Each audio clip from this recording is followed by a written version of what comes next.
नमस्कार, आप सभी का चाणक्य चैनल के अंदर स्वागत है। अभी हम कुछ इंपॉर्टेंट जो न्यूज हैं और कुछ एक शेयर हैं जो फंडामेंटल काफी स्ट्रांग और अच्छे शेयर हैं, हम उसकी तरफ चलेंगे। लेकिन पहले वीडियो को आप अच्छी तरीके से देखें, पूर्ण वीडियो देखें, तभी आपको नॉलेज तभी हो सकती है और एक अच्छा प्रॉफिट आप तभी बना सकते हैं। मैं जैसे सबसे पहले अभी निफ्टी 50 की तरफ आया हूँ, तो निफ्टी 50 अभी जो 23,560 के ऊपर ट्रेड करता हुआ हमें दिखाई दे रहा है।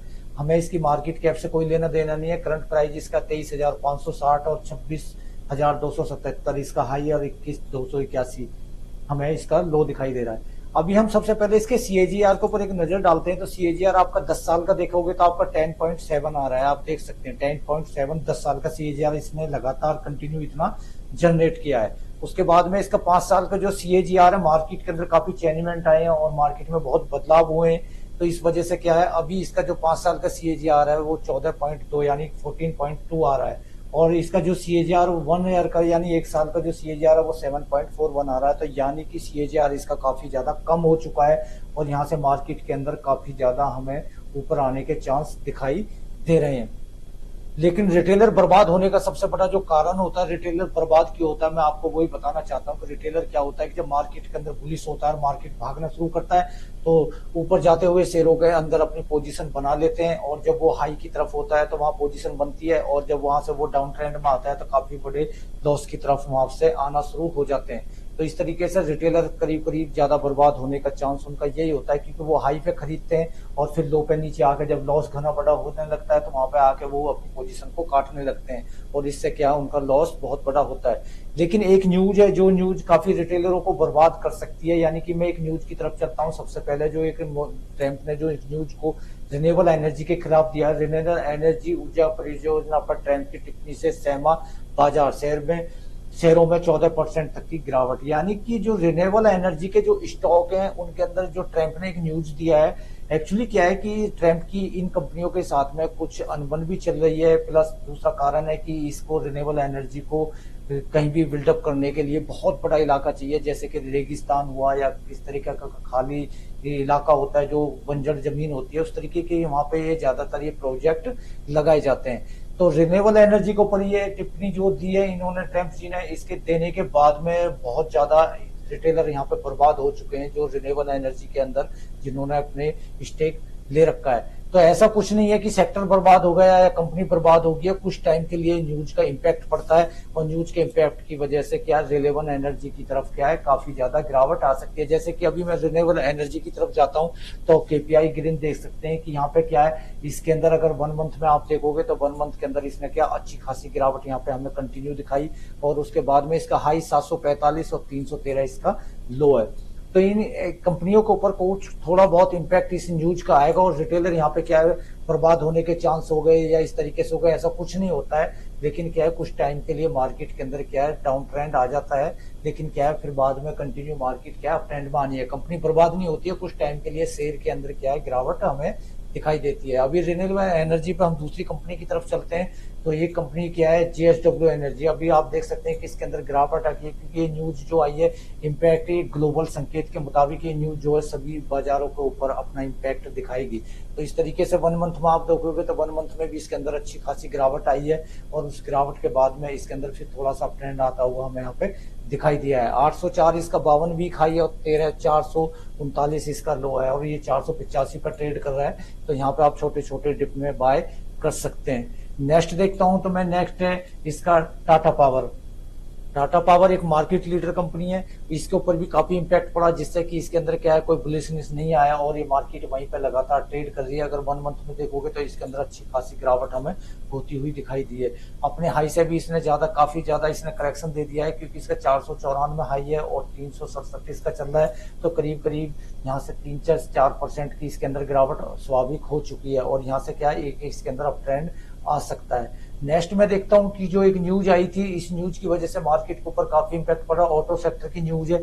अगर मैं उस न्यूज के ऊपर देता हूं जो ट्रम्प ने न्यूज डाली थी रिन्यूएबल एनर्जी की थी, ये एक ट्रम्प ने इस न्यूज को यहाँ पे अभी इसका भी इंपैक्ट पड़ता हुआ ऑटो सेक्टर पे हमें दिखाई दे रहा है। जैसे कि अभी आपने देखा कि US president also indexing the have cold tax closing automobile, यानी कि ऑटोमोबाइल के ऊपर इन्होंने एक न्यूज को दिया, न्यूज को फॉरवर्ड किया है जिसके अंदर काफी ज्यादा इम्पैक्ट पड़ता हुआ ऑटो सेक्टर पे हमें दिखाई दे रहा है। इन्होंने बोला है कि जो ऑटो सेक्टर है उसके ऊपर कुछ हम टैक्सेस बढ़ाएंगे, और टैक्सेस बढ़ाएंगे तो टैक्स बढ़ने से क्या होगा, इसके अंदर ऑटो सेक्टर के अंदर एक गिरावट आना बिल्कुल स्वाभाविक दिखाई दे। इन्होंने बोला है कि हम ऑटो सेक्टर के ऊपर काफी मतलब कुछ टैक्स वगैरह जो बढ़ाएंगे, उसके हिसाब से जब टैक्स पड़ेगा तो वहां पे क्या यूएस की मार्केट के अंदर ऑटो सेक्टर के अंदर गिरावट आएगी, और इसका जो इम्पैक्ट है वो ग्लोबल संकेत के मुताबिक देखा जाए तो इंडियन मार्केट के ऊपर भी हमें होता हुआ दिखाई देगा। तो इससे भी हमारे को ऑटो सेक्टर के अंदर कुछ एक जो हमारे अच्छे शेयर हैं उनके ऊपर भी इम्पैक्ट पड़ता हुआ दिखाई दे सकता है। जैसे कि अभी आप देख सकते हैं टाटा पावर, टाटा पावर हमारे एक मार्केट लीडर शेयर है, काफी स्ट्रॉन्ग और मजबूत शेयर है, लेकिन क्या है इसके अंदर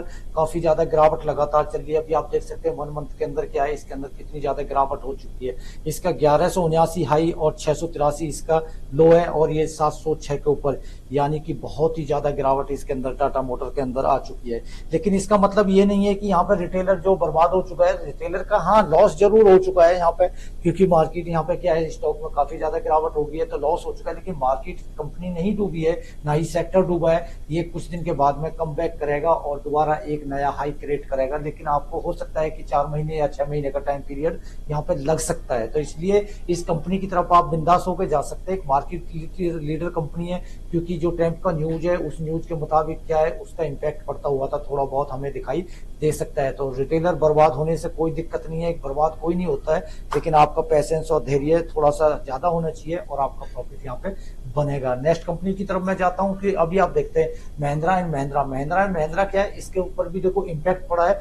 इसने जो तेजी दिखाई थी आप देख सकते हैं काफी अच्छी खासी इसके अंदर करीब 2.5 से 3% की तेजी थी, लेकिन न्यूज आने के बाद में ये काफी गिरावट की तरफ आया और यहाँ पे 53 पॉइंट करीब ऊपर की तरफ हमें दिखाई दिया। क्योंकि जब न्यूज आई थी तो आप देख सकते हैं कि इसके अंदर कितना बड़ा इम्पैक्ट आया था, यहाँ 3124 तक आया, ये काफी गिरावट हुई, लेकिन बाद में इसने बाउंस बैक किया और ऊपर की तरफ वो जाता हुआ हमें ये दिखाई दिया। 3270 इसका हाई है, 1623 इसका लो है। तो आप इस कंपनी की तरफ भी बिंदास होकर जा सकते हैं, क्योंकि लॉन्ग टर्म के लिए ये शॉर्ट टर्म के लिए कंपनी काफी प्रॉफिटेबल हो सकती है, क्योंकि ऑटो सेक्टर के अंदर आगे चल के ईवी का जमाना आ रहा है तो काफी ज्यादा प्रॉफिटेबल बनने के चांस हमें यहाँ पे दिखाई दे रहे हैं। नेक्स्ट कंपनी देखते हैं हम, तो नेक्स्ट कंपनी है अशोक लीलैंड। आप अशोक लीलैंड में भी देख सकते हैं कि ये कंपनी भी काफी ज्यादा अच्छी खासी ऊपर तक गई थी और उसके बाद में इसका थोड़ा सा न्यूज आने से इम्पैक्ट पड़ा और बाद में इसने क्या यहाँ पे बाउंस बैक किया और उसके बाद में ठीक ठाक यहाँ पे क्लोजिंग इसने दी है। तो इस तरीके से इन कंपनियों की तरफ आप जा सकते हैं, लेकिन लॉन्ग टर्म और शॉर्ट टर्म का आपका व्यू होना चाहिए। छोटे टर्म के लिए आपको इसमें प्रॉफिट नहीं बना सकते हैं, तो इस तरीके से इस कंपनी की तरफ भी आपको प्रॉफिटेबल हो सकते हैं। नेक्स्ट कंपनी देखता हूं तो मैं नेक्स्ट कंपनी जाता हूं मैं आइसर मोटर की तरफ। आइसर मोटर भी आप देख सकते हैं कि अच्छी खासी तेजी की तरफ आया है, क्योंकि जो ग्लोबल संकेत है उसका इम्पैक्ट हमारी मार्केट को 19-20 का तो पड़ेगा, लेकिन हमारा सेक्टर में इतना वो नहीं है कि जो डूब जाएगा या मार्केट डूब जाएगी या कंपनी डूब जाएगा, ऐसा कुछ नहीं होगा। लेकिन आपका बाइंग पोजीशन सही होना चाहिए, क्योंकि आप देख सकते हैं कि उसके बाद में इसमें अच्छी खासी गिरावट, यहाँ तक अच्छी खासी गिरावट हुई, गिरावट के बाद में फिर इसने दोबारा बाउंस बैक किया। तो इस तरीके से दोबारा बाउंस बैक करने के बाद में इन शेयरों के अंदर आप जो जा सकते हैं और लॉन्ग टर्म या शॉर्ट टर्म का आपका व्यू होता है, अच्छा खासा पैसा यहाँ पे बन सकता है। नेक्स्ट कंपनी देखता हूं मैं, तो मैं सबसे पहले अभी चलता हूं, जैसे कि मान के चलो निफ्टी 50 की तरफ चलता हूं। तो मैं निफ्टी 50 में आपको बताना चाहता हूं कि निफ्टी 50 के अंदर मैं जाता हूं तो ऑटो सेक्टर की तरफ मैं अभी निकलता हूं यहाँ से।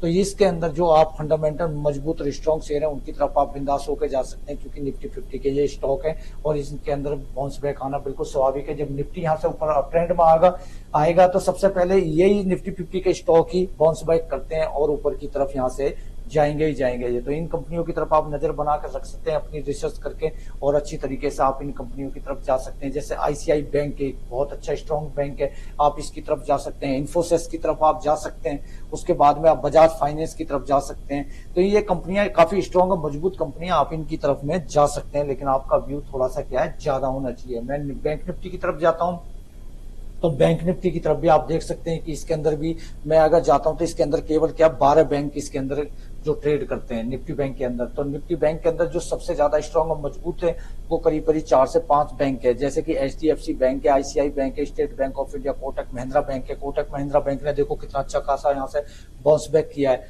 इसने जो काफी ज्यादा लो मारा और उसके बाद में आप 1961 के करीब ये इसने अभी हाई अपना क्रिएट कर रहा है, तो आप भी अभी अंदाजा लगा सकते हैं कि इस बैंक ने बहुत ज्यादा बाउंस बैक किया और इसका इम्पैक्ट जो है निफ्टी बैंक के ऊपर पड़ता हुआ दिखाई दे सकता है और निफ्टी बैंक यहाँ से अप ट्रेंड में आने के चांस हमें दिखाई दे रहे हैं। तो ऐसी न्यूज आती रहती है मार्केट के अंदर, ऐसी न्यूज पे ध्यान ना दें कि रिटेलर बर्बाद हो जाएंगे, ऐसा हो जाएंगे, ऐसा कुछ नहीं होता है। आपका पैसेंस थोड़ा ठीक होना चाहिए और धीरे धीरे बड़े बड़े डिप के अंदर जब ज्यादा गिरावट हो तो बाइंग पोजीशन आप छोटे छोटे डिप में एवरेज कर सकते हैं और आपका लॉन्ग टर्म का या शॉर्ट टर्म का व्यू होना चाहिए। आपका अच्छा कैसा पैसा बनेगा लेकिन आपका व्यू कम से कम 6 महीने का होना चाहिए। ऐसी वीडियो देखते रहें, लाइक करें, सब्सक्राइब करें। थैंक्स, धन्यवाद।